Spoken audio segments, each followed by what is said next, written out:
Forex Focus brought to you by IG, taking a look at the recent dollar collapse on Fed Chair Powell's speech following the last FOMC of 2023 here.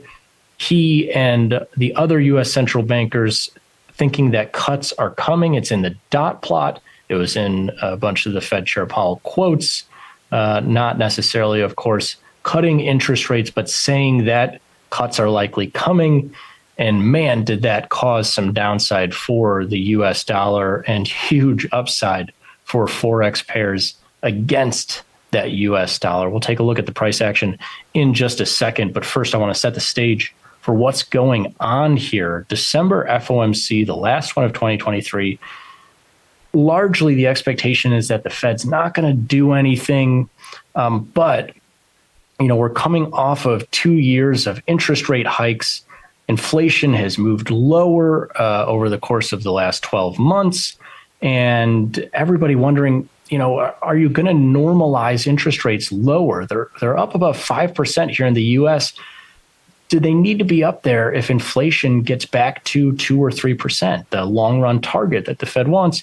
And those people who were hoping for that normalization got their wish here today. Now, they didn't cut, but they set the stage for 2024 having at least one or multiple cuts. As you can see, the focus of the dot plot in 2023, they're done with their meetings. And so everybody obviously focusing on where rates are right now, 5.25% to 5.5%.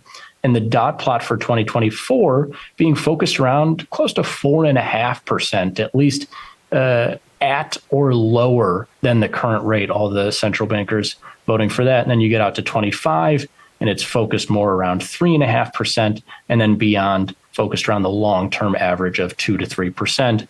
And you also had Fed Chair Powell come out with statements that were interpreted as dovish by almost every asset class across the board. And we'll get to the price action in just a second, what dovish means for stocks, bonds, and Forex in just a second. But his statement was, I would say there's a general expectation that rate cuts will be a topic for us looking ahead. And that might seem like a non-statement, but with the context that the U.S. has been hiking consistently for the last 24 months, and Fed Chair Powell has consistently, even in the last 6 months or so, as people are starting to have ideas about lower interest rates, inflation's lower, employment has calmed down from where it was in the last 2 years.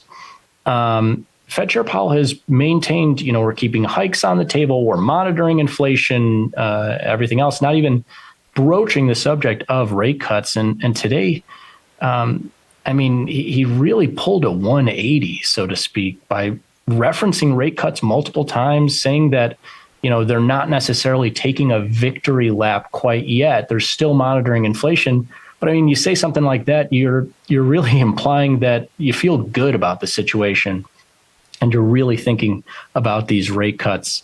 And so you saw on the same day, obviously, no coincidence, Nasdaq making new all-time highs here today. And looking at the last several years, you can see since the inflation story got rolling in the later part of 21, the start of 22, and then interest rates really moved to their highs and inflation fears moved to their highs as well in the later part of 22, the Nasdaq has now been able to recapture all those losses and get back to those highs around 16,500, depending on whether you're looking at the index or the futures. And along with it, you had bonds moving to recent highs as interest rates are moving lower, obviously, inverse relationship between bond prices and interest rates. Gold also ascending here today, a whole slew of markets, crypto also moving higher. And a lot of these markets, of course, you can never tie price action to one central idea. But if you look at the charts and you look around 2 p.m. Eastern time, and then the press conference, obviously 30 minutes later, you see a lot of higher trading for a lot of these markets, with the exception of U.S. rates and dollars, which we'll get to in a second. And you look here at the chart of the 10-year, which Now, keep in mind the Fed moves overnight interest rates, the Fed fund rate, and they didn't move it today. They just talked about how they might move it in the future. But the 10-year yield, which is really the benchmark for Treasury rates, which the Fed influences but does not change, the 10-year moved to its low going back the last few months here. September, August territory is when we saw the 10-year around 4%. And it was just 2 months ago that the 10-year was near 5%, was near highs for the last 15 years, and now backing off all the way close to 4%. And the market, of course, the central bank here in the U.S. hasn't done anything, but the market for futures around treasuries and around Fed funds that we'll get to right now, pricing in greater chance of lower rates in the future. And again, you say, well, they didn't cut. How do we know the market's pricing? And well, looking at the Fed funds futures, especially for March, that's become kind of the pivotal meeting where people think they might either start cutting or they might punt further on down the line. And before today's meeting, there was less than a 50% chance of interest rates being lower by the March meeting. So essentially less than a 50% chance that they would cut either in the January meeting or the March meeting. And that chance, you can see here, that essentially the left part of the graphic went from 46.7% earlier today, before the Fed meeting, to 73.9%, almost a 75% chance of a cut in that same time frame.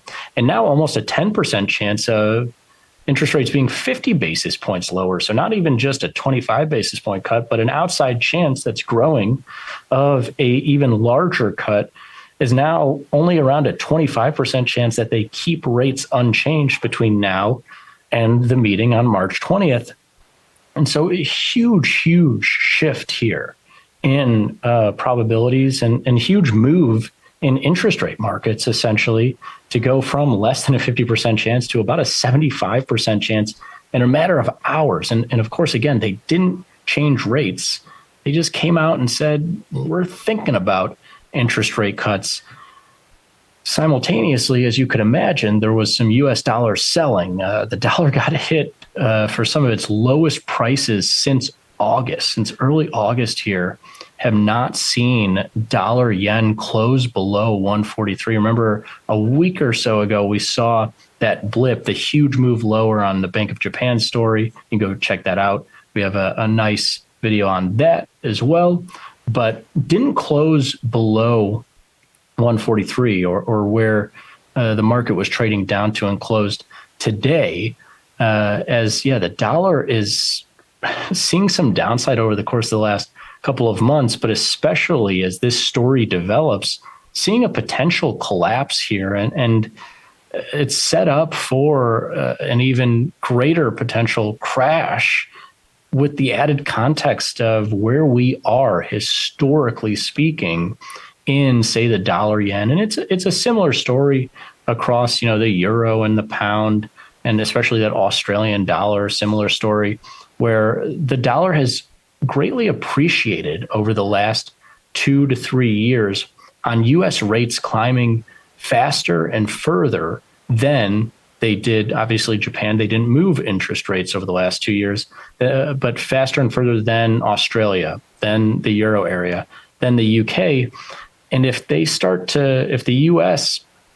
has also the greatest flexibility, sensitivity, whatever you want to say, to the downside, then the dollar could be set up for a potential crash here if there is the normalization in interest rates, and if rates move lower in the U.S. than they do in the euro area, UK, or Australia. And obviously a major focus on Japan, given that they didn't move rates at any point. And so the dollar saw a huge upside against the Japanese yen.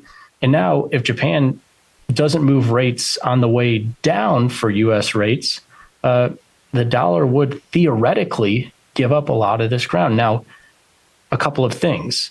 That's theoretical. All else has to be equal. Of course, Japanese central bankers can be even more dovish. They can move into further negative territory, or anything can happen. European central bankers, they can be faster to the downside, and that would affect the dollar versus the euro.